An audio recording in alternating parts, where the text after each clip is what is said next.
السويدية، وبعدها ثلج. نعم. وهذا في بلاد السويد، في بلاد الغربة. ومن ثم المجموعة الشعرية نصوص الحكمة، وبعدها فصول ونصوص، والمجموعة الأخيرة الصادرة عن اتحاد الأدباء والكتاب نصوص ستوكهولم. وليس المعنى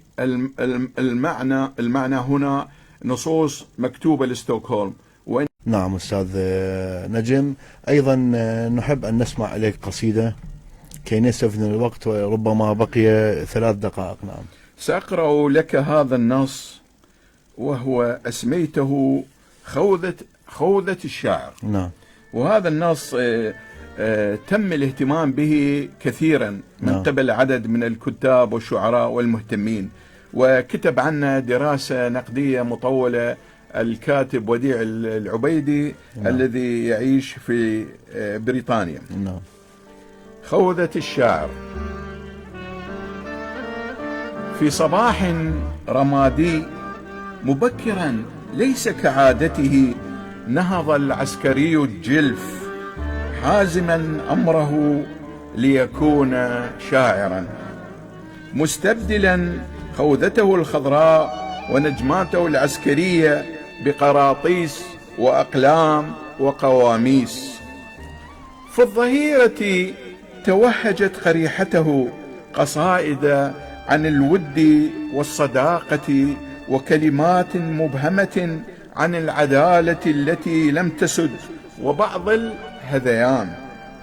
في المساء خط لنا العسكري الجلف قصائد أخرى دهمه العرق فانتفض غاضبا لاعنا الحروف التي استعصت والكلمات التي امتنعت لائذا بنجمات خضراء. في منتصف الليل ودون صداقات ورائحة أنثى في الغرفة الكبيرة الموصدة الأبواب وقف العسكري حزينا ملتحفا بدلته العسكرية لاعنا الشعر والشعراء وذلك الصباح الرمادي.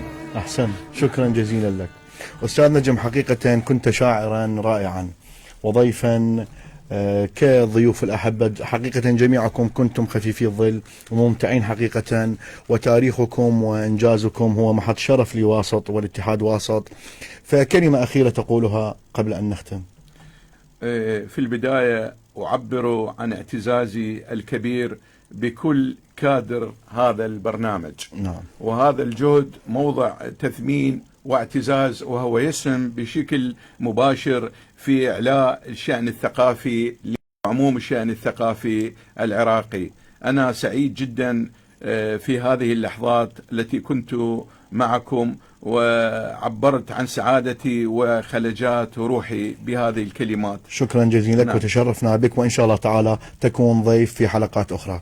أحبتي المستمعين، وصلنا وإياكم إلى ختام حلقتنا لهذا اليوم. نلتقي وإياكم بإذن الله تعالى الأسبوع المقبل. تقبلوا تحياتي، كنت معكم في الإعداد والتقديم حسين جنجير، وإن شاء الله تعالى الأسبوع القادم نلتقي، وإلى ذلك الحين في أمان الله تعالى وحفظه.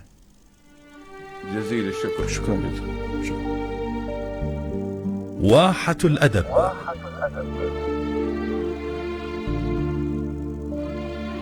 برنامج ثقافي أدبي يعنى بالنشاطات الثقافية ويلتقي قامات واسط الأدبية.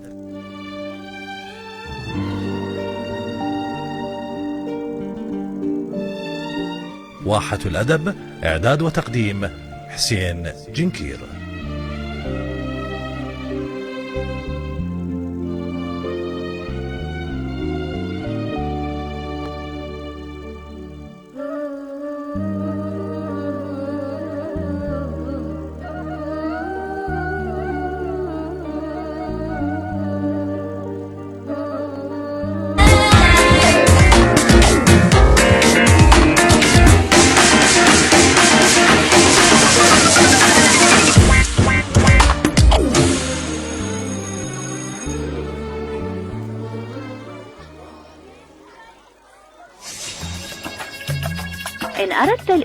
إن أردت الاستماع إن أردت الاستمتاع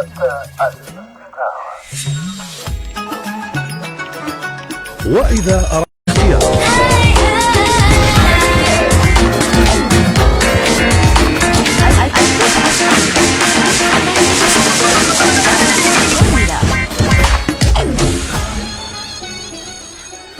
البرامج المنوعة والمحبة الكاملة. استمع لكود اف ام على التردد 104.1. استمع للكوت اف ام على التردد 104.1.